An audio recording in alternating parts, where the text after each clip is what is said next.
5 ఇయర్స్కి దగ్గరకు వచ్చేస్తుంది. సో ముందు ఎవరు ఊహించని విధంగా ఆయన అన్ని సీట్లు గెలుపొందటం, టీడీపీ 23 సీట్లకే పరిమితం అవటం అనేది ఎవ్వరూ కూడా ఊహించంది. ఈవెన్ జగన్ కూడా నమ్మలేకపోయారు జనం అంత విజయాన్ని కట్టబెట్టడం అనేది. సో ఈ 5 ఇయర్స్ ఈ పీరియడ్లో మీరు ఆయన పరిపాలన చూశారు. సో మీకు ఈ వ్యూహంలో ఇది మాత్రం నాకు అసలు తెలియదండి. దానికి కారణం ఏంటంటే నేను అసలు పాలిటిక్స్ నేను ఫాలో అవును. చంద్రబాబు నాయుడు గారు ఏం చేశారు, ఆయన హైదరాబాద్ కట్టారా, సెల్ ఫోన్ ఆయనే తెచ్చారా, నిజంగా నేను అవి ఫాలో అవ్వలేదు. యూనో సో జనరల్ పబ్లిక్ పరిపాలన అనేది ఎలా పర్సీవ్ చేస్తారు, వాళ్ళకి ఏదన్నా పథకాలు వచ్చినాయా లేకపోతే వాళ్ళ కనీస అవసరాలు వస్తున్నాయా లేదా అనేది ఎవరెవరు ఇండియాలో ఫాలో అవుతుందో నాకు తెలియదు. అబ్సల్యూట్గా. So I have no clue. నాకు వైసీపీ పార్టీ గురించి కానీ వైసీపీ పరిపాలన గురించి కానీ నాకు తెలియదు. అంటే వైఎస్ జగన్ చేసిన పనులు ఏవి కూడా నాకు ఎందుకంటే నేను ఎక్స్పర్ట్ కాదు దాంట్లో ఏం చేయాలి. ఫర్ ఎగ్జాంపుల్ సంక్షేమ పథకాలు ఉంటాయి, లేకపోతే అభివృద్ధి. అది ఇప్పుడు మీకు ఒక జాబ్ ఇచ్చిన తర్వాత మీకున్న రిసోర్సెస్లో ఏది మీరు ఇంపార్టెంట్ అన్నీ చేసేసి అన్నిటికీ డబ్బులు ఉంటే అందరూ చేస్తారు కదా, ఎవరైనా ఎందుకు చేయకుండా ఉంటారు. How you are bifurcating depends upon your own perception of what the problem is. దాంట్లో నాకు లేదు, నేను అదేమే దాన్ని స్టడీ చేసి ఏది కరెక్ట్ ఏది కాదని విశ్లేషించి చెప్పగలిగే నాలెడ్జ్ నా దగ్గర లేదు. But I trust him as a person. అప్పుడు నాకు నమ్మకం ఉన్న ఒక మనిషి చేసినప్పుడు అది కరెక్ట్ ఏమో అనుకుంటా. I will give that long rope. ఎందుకంటే నేను అదే బిజినెస్లో ఉన్నాను అనుకోండి, అప్పుడు నాకు ఎక్కువ తెలుస్తుంది కాబట్టి I might have an opinion on that. తప్ప ఒప్ప అని అది నాకు లేదు. అంటే పొలిటికల్గా ఆయన మీద ఎలాంటి ఒపీనియన్ లేకుండా వ్యూహం అని పొలిటికల్ డిఫరెంట్ అండి. అది నేను అదే చెప్తున్నా. పొలిటికల్ అనేది మీరు 2 ఆస్పెక్ట్స్ ఉన్నాయి. పార్టీని నడపటం అదేంటి అనేది, గవర్నమెంట్గా మీరు ప్రజలకు ఏం చేస్తారు అనేది 2. నాకు పార్టీ గురించి తెలియదు, గవర్నమెంట్ గురించి తెలియదు. వ్యక్తులుగా మాత్రం సినిమా ఇప్పుడు నేను సినిమా డైరెక్టర్, మీరు డైరెక్టర్ కాదు. మీరు కలిసినప్పుడు మీరు ఏదో ఒపీనియన్ ఉంటుంది కదా నా మీద. ఖచ్చితంగా ఉంటుంది. నా సినిమా కొన్ని మీకు నచ్చచ్చు, కొన్ని నచ్చకపోవచ్చు, లేకపోతే ఇది అనుకోవచ్చు అది అనుకోవచ్చు, అది నా వర్క్. అది on a personal level it is different, professionally what I'm doing is different. అది నేను చెప్పేది. ఓకే. సో మీరు అన్న అంటే వ్యక్తులుగానే మీకు వాళ్ళు తెలుసు అన్నప్పుడు, సో అదే వ్యక్తి వైఎస్ జగన్ నుంచి వాళ్ళ మదర్ విజయమ్మ గారు కానీ అలాగే సిస్టర్ షర్మిల గారు కానీ దూరం జరగటానికి తను వచ్చి ఇక్కడికి వచ్చి ఇక్కడ తెలంగాణలో పార్టీ పెట్టరు, సొంతంగా పార్టీ పెట్టడాన్ని, దాన్ని అవి ఎప్పుడు మీరు పరిగణలోకి తీసుకోలేదు? ఎన్ని సినిమాలు ఉన్నాయి, ఎన్ని ఉన్నాయి మీరు చెప్పిన టాపిక్స్. అంటే నేను మీరు ఆ రోజు అడిగినప్పుడు నేను మీకు అదే ప్రశ్న వేశాను, ఈ క్యారెక్టర్లు ఉంటాయి విజయమ్మ ఎలా చూపిస్తున్నారు అంటే ఎంతవరకు చూపించాలో అంతవరకు చూపించాలి. అంతే, కరెక్ట్. అదే ఎందుకంటే మనకి ఇప్పుడు ఒక 2 పార్ట్లు కలిపి 4 గంటలు అనుకున్నా కూడా మీరు ఒక 15 ఏళ్ళ సినిమా, 15 ఏళ్ళు జరిగిన జీవితంలో ఎన్నో ఇన్సిడెంట్లు ఉంటాయి, ఏదో కారణాలు ఉంటాయి, అవన్నీ మీరు చూపించలేరు. అవును. సో నేను ఏ కాన్సెప్ట్ ఎంచుకున్నానో దానికి ఉంటుంది. అవును. అసలు ఆ పాత్రలు అంతవరకు డిజైన్ చేసుకోవడం కానీ, సో మీరు అనుకున్నటువంటి ఏ పాత్రలను అయితే డిజైన్ చేశారు, ఏ క్యారెక్టర్స్ని, దానికి తగ్గట్టుగా ఈ క్యాస్టింగ్ విషయంలో కరెక్ట్గా అన్ని కుదిరి అనుకుంటున్నారా? ఇంకా బెటర్ చాయిస్లు ఏమన్నా? నేను బిలీవ్ చేసేది రియలిస్టిక్ ఫిలిమ్స్లో ఎప్పుడు నిజం లైఫ్ క్యారెక్టర్స్కి సాధ్యమైన దగ్గరలో ఉండాలనేది నేను బిలీవ్ చేస్తాను.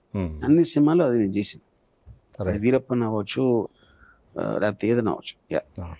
అదే మీరు ఇదివరకు తీసినటువంటి సినిమాలు చూస్తే అచ్చం పవన్ కళ్యాణ్ లాంటి పవర్ స్టార్ సినిమాలో అలాంటి మనిషిని తీసుకొచ్చారు, సిబిఎన్ని అలాగే. ఇప్పుడు ఈ సినిమాలు చూస్తే కూడా భారతి గారి లాగా అనిపించే ఆ యాక్టర్ దొరికారు మీకు. కాకపోతే అజ్మల్ ఎంతవరకు న్యాయం చేశాడు, అతను ఆ ఫీచర్స్ దగ్గరగా లేవే అని. ఇప్పుడు ఆబ్వియస్గా నా పాయింట్ ఆఫ్ వ్యూలో నాకు నియరెస్ట్ పాసిబుల్ అని తీసుకున్నాను. దాని తర్వాత it will depend upon what the audience think. అదే. సో అజ్మల్కి ఈ సినిమా తనకి ఒక యాక్టర్గా మీలో ఆ క్యాపబిలిటీస్ ఏం కనిపించాయి మీకు? నేను ఫస్ట్ ఆఫ్ ఆల్ అజ్మల్ కోసం తీయట్లేదు సినిమా. నేను తీసుకున్న సబ్జెక్ట్ మ్యాటర్ ఒక క్యారెక్టర్కి తన పర్ఫార్మెన్స్ వైజ్గా, తన లుక్ వైజ్గా ఎంత దగ్గర పోలిక ఉంది అది ఒకటే నేను చూస్తాను. కొన్ని దొరకచ్చు, కొన్ని దొరకపోవచ్చు. అలా ఇప్పుడు ఎన్టీ రామారావు లక్ష్మీ ఎన్టీఆర్లో లక్ష్మీ పార్వతి లాగే ఉన్న ఒక యాక్టర్ దొరకలేదు. అప్పుడు నేను కాస్ట్ చేసిన కన్నడ యాక్ట్రెస్, లక్ష్మీపార్వతి గారి మొక్కలకి ఏమి ఉండవు. యజ్ఞ శెట్టి సంథింగ్. యజ్ఞాష్ శెట్టి, ఎన్టీ రామారావు గారికి కొంచెం దగ్గర ఎవరో దొరికారు. అలాగా డిపెండ్స్. అదే. సో అంటే ఇతన్ని మనం హీరోగానే చూసుకోవచ్చు, ఈ సినిమాలో అతను హీరోగానే కనిపిస్తాడా? ఇప్పుడు రియల్ లైఫ్లో హీరోస్ అని ఉండరు, క్యారెక్టర్స్ ఉంటాయి. ఓకే. ఆ క్యారెక్టర్స్లో అక్కడ ఉన్న జరుగుతున్న డ్రామా బట్టి ఆడియన్స్ థియేటర్లో వాళ్ళు డిసైడ్ చేసుకుంటారు ఎవరు హీరో ఎవరు. అదే అంటే మీరు ఏ క్యారెక్టర్ పర్స్పెక్టివ్ నుంచి సినిమా తీసి ఉంటారు అని నేనే అనుకోవచ్చు. పర్స్పెక్టివ్ నా పర్స్పెక్టివ్ అంతే. అందుకని ఒక డైరెక్టర్స్ పర్స్పెక్టివ్ నుంచే ఉంటుంది. సివిఎన్ మీద నా ఇంప్రెషన్ ఏంటి, జగన్ మీద నా ఇంప్రెషన్ ఏంటి, పవన్ కళ్యాణ్ అప్పుడు నా ఇంప్రెషన్ అవుతుంది. ఓకే. నా పర్స్పెక్టివ్లో వాళ్ళు అది. చిరంజీవి గారు ఎందుకు వచ్చారు దీంట్లోకి? అది మీ సినిమా చూడాలి. అంతేనా? అంటే ఆయనది కూడా ఈ సినిమాలో ఒక మేజర్ రోల్ గానే ఉంటుంది చిరంజీవి గారు. మేజర్ మైనర్ అని చెప్పలేను, but is important. Ram Gopal Varma గారికి మిగతా అంటే చాలామంది ఏమనుకుంటూ ఉంటారు, మిగతా మనుషుల్లాగా రామ్ గోపాల్ వర్మకి ఎమోషన్స్ ఉండవా, ఆయనకు బాధ కలగదా, ఎందుకు మనుషుల్ని కొంతమందిని ఇట్లా బాధ పెడుతుంటాడు తన ట్వీట్స్ ద్వారా. సో ఆయనకి రాగద్వేషాలు ఉంటాయి, అసలు మానవత్వం ఉండదా? ఇలాంటి 2 డిఫరెంట్ పాయింట్స్ అండి. పొద్దున్న లేగిస్తే రాత్రి పడుకునే వరకు మనం చేసేది కేవలం అవతల మీద కామెంట్ చేయడం. ముఖ్యంగా పొలిటికల్ వాళ్ళు చేస్తారు, అందరూ చేస్తారు, వాళ్ళు తెలియదు. పొలిటికల్ లైమ్ లైట్ లో ఉంటారు కాబట్టి తెలుస్తుంది. ఈ పార్టీ వాడు ఆయన తిడతారు, ఆ పార్టీ వాడు ఈయన తిడతారు, ఈ లీడర్ వాడిని అంటాడు, వాడు అసెంబ్లీలో కూడా కొట్టుకుంటూ ఉంటాడు. మీరు చూసారు. అప్పుడు మధ్య రామ్ గోపాల్ ఇప్పుడు అది వాళ్ళ దాంతో చేస్తే నాకు చాలా మైల్డ్, ఆల్మోస్ట్ అన్నోటిసబుల్ థింగ్ అనుకున్నా. పాయింట్ ఎమోషన్స్ నాకు డెఫినెట్గా ఉండవు. నేను అరవను కరవను, పళ్ళు రాలు వాడతా నేను అన్ను. Because I believe everybody acts from their circumstances. అప్పుడు నేను ఒక వైల్డ్ లైఫ్ ఎక్స్పర్ట్ లాగా వైల్డ్ యానిమల్స్ స్టడీ చేస్తాను. That is what my thing is. So I'm a political psychologist, I'm not a political guy. Okay. అంటే రాగద్వేషాల గురించి నాకు ఉండవు. ఈ దేనికి మిమ్మల్ని ఎవరైనా కొంచెం అఫెండ్ చేస్తే బాధపడటం కానీ అసలు అఫెండే కారా దేనికి కూడా? దేనికి అఫెండ్? ఎందుకంటే see the whole point of nature అది దాం ఉంటుంది, కొడుతుంది, లేకపోతే కోతి ఏదో జుట్టు పీకుతుంది, లేకపోతే ఏదో అన్ని రకాల జీవులకి కోవిడ్ వస్తుంది, మన లోపలికి వెళ్ళి చంపేస్తుంది. అన్ని రకాల జీవుల్లో పాటు మనం కూడా ఉన్నాం. ఓకే. సో అప్పుడు ఎవడో నన్ను ట్రోల్ చేసాడని దావనని కుట్టింది అన్నట్టుగా, దావనని కుడితే నా దగ్గర ఉంటే కొంచెం దానిలో తీసేస్తాను. దాని మీద కోపం తెచ్చుకుంటారా? ఎందుకంటే దాని పురుతుంది, అది దాని లైఫ్ మనం దాన్ని చంపడానికి చూస్తాం కదా, ఏం ఎమోషన్ లేకుండా. అది నేను చెప్పేది. ఆ ఇరిటెంట్ కి చేయను. కొన్ని చేయొచ్చు, కొన్ని చేయను. కుక్కలు అరుస్తున్నాయి రాత్రి, దాన్ని ఏం చేయలేను, చచ్చినట్టు ఆటి అరుపులు ఎంట ఉండాలి. ఇంకొకటి ఏదో అవుతుంది, ఏదో సంథింగ్, ఒక లారీ వచ్చి నేను కారులో ఉండి గుద్దేస్తుంది, చేస్తాం అంతే. సో మీకు బలం లేకపోవటం అనేది everybody will have those differences. మీరు ఏది కంట్రోల్, కానీ వీటి దేంట్లోనే కూడా నేను నా ఎమోషన్ పెట్టను. అరే నన్ను ఇలా అంటాడు, నేను ఇలా అంటానా, నేను పెట్టను. ఇది మొదటి నుంచి ఈ ఐడియాలజీ మీకు సినిమా ఇండస్ట్రీలోకి వచ్చేటప్పటికే I always was like this because of my very heavy reading habits. Because I mean of my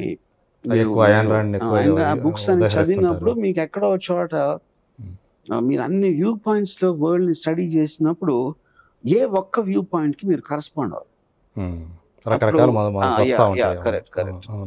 ఏది తీసుకోవాలి ఏది తీసుకోకూడదు అనే దాంట్లో కూడా మనం టైమింగ్. ఇప్పుడు మనుషులు మన ఎమోషన్స్ అనేవి ఎలా ఉంటాయంటే, ఒక చిరత పులి ఒక జంక వెనకాల వెళ్ళింది అనుకోండి, పరిగెడతాం, అరే పాపం పాపం జాలేస్తూ ఉంటుంది జంక మీద, అది వెళ్ళి చంపేస్తుంది, అరే అని అనుకుంటాం. కొంతసేపటికి హైనాస్ వచ్చి చిరత పులిని తరిమేస్తే మళ్ళీ చిరత పులి మీద జాలేస్తుంది. అంత వేరియేషన్ ఉంటుంది మన ఎమోషన్స్ కి, కన్సిస్టెన్సీ అని ఉండదు. ఓన్లీ థింగ్ దేనికి ఉంటుంది అంటే లాజిక్ ఉంటుంది, రేషనాలిటీ ఉంటుంది. సో నేను నా లైఫ్, నేను బతికే విధానం అంతా రేషనాలిటీ మీద బతుకుతాను. ఓకే. సో అంటే మిగతా వాళ్ళ మీద అంటే మీ ప్రభావం కొంతమంది పడుతుంది, అండ్ మీకున్నంత ఐడియాలజీ వాళ్ళకు ఉండదు, దాన్ని ఎలా తీసుకోవాలి ఏంటి అనేది వాళ్ళకి తెలియదు.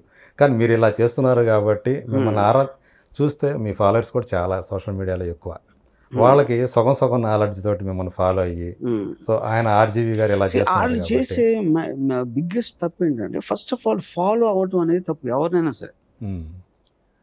ఇప్పుడు నేను నా యంగర్ డేస్ లో Karl Marx manifesto and Das Kapital ఒక పర్టికులర్ టైంలో I believe that Ayn Rand అనే ఆపోజిట్ ఫిలాసఫీ ఉంది, నీషే. ఇప్పుడు ఏంటి ఇంతమంది చదివినప్పుడు ఈ వ్యూ పాయింట్స్ అన్ని వచ్చినప్పుడు వాళ్ళలోంచి మీకున్న పరిస్థితిలో, మీకున్న ఆలోచనలో, మీకున్న ఐక్యూ లెవెల్లో, మీకున్న అంబిషన్కి అన్వయించుకొని మీరు మీ ఓన్ ఫిలాసఫీ తీసుకోవాలి. అది నేను చేసింది. నేను ఎవరిని ఫాలో అవ్వలేదు, వాళ్ళ నుంచి తీసుకున్నా. అక్కడ కొంచెం ఇక్కడ కొంచెం ఇక్కడ కొంచెం అని ఒక బాటిల్లో వేసి దాని మసాలా మిక్స్ చేసాను. That is what I call Ramoism. అప్పుడు రామోయిజం ఫాలో అవుతానంటే అది it is defeating the whole purpose only. ఎందుకంటే ఏ ఇద్దరు మనుషులు కూడా ఒకలాగా ఆలోచించరు, ఒకలాగా ఫీల్ అవ్వరు. వాళ్ళు పుట్టిన వాతావరణం, వాళ్ళు పెరిగిన పరిస్థితులు, వాళ్ళు ఏం పుస్తకాలు చదివారు, వాళ్ళు ఎలాంటి మనుషులు తోటి ఇంటరాక్ట్ చేశారు, ఇవన్నీ కలిపి మీకు ఒక పర్సనాలిటీ తయారవుతుంది. అప్పుడు మీరు ఒకరిని ఫాలో అవుతే ఏంటి అంటే నాకు అనేది వ్యక్తిత్వం లేదు అందుకని నేను ఫాలో అవుతున్నానంట. సో వాళ్ళకి మేకలకి ఏమి తేడా ఉండదు. మేకల్ లాంటి వాళ్ళే అంటారు. ఎవరిని ఫాలో అయినా, నన్ను కానీ ఎవరిని కానీ, వాళ్ళకి ఇండివిజువాలిటీ అనేది ఉండదు. రాము నుంచి తీసుకుంటున్నా, సుబ్బారావు నుంచి అది తీసుకుంటున్నా, అప్పారావు నుంచి ఇంకోటి తీసుకుంటున్నా అనే వాళ్ళు రియల్ ఇండివిజువల్స్ ఉంటారు. సో ఇప్పుడు అంటే మీ మీద ఎన్ని చేసినా కానీ ఫాలోవర్స్ని పక్కన పెట్టినా కానీ మీ శిష్యులు కానీ ఎవరు ఇప్పుడు ఆపరేషన్ లేకుండానే మోకాళ్లకు ప్లాస్మా ట్రీట్మెంట్, మీ ఆర్థోపెడిక్ సమస్యలన్నిటికీ రోబోటిక్ టెక్నాలజీ ద్వారా తక్కువ ఖర్చుతో శాశ్వత పరిష్కారం, ఫ్రీ కన్సల్టేషన్, ప్రతి ట్రీట్మెంట్ పై 20% డిస్కౌంట్. ఈ ఆఫర్ కొద్ది రోజులు మాత్రమే, త్వరపడండి. V9 hospitals 9281465842.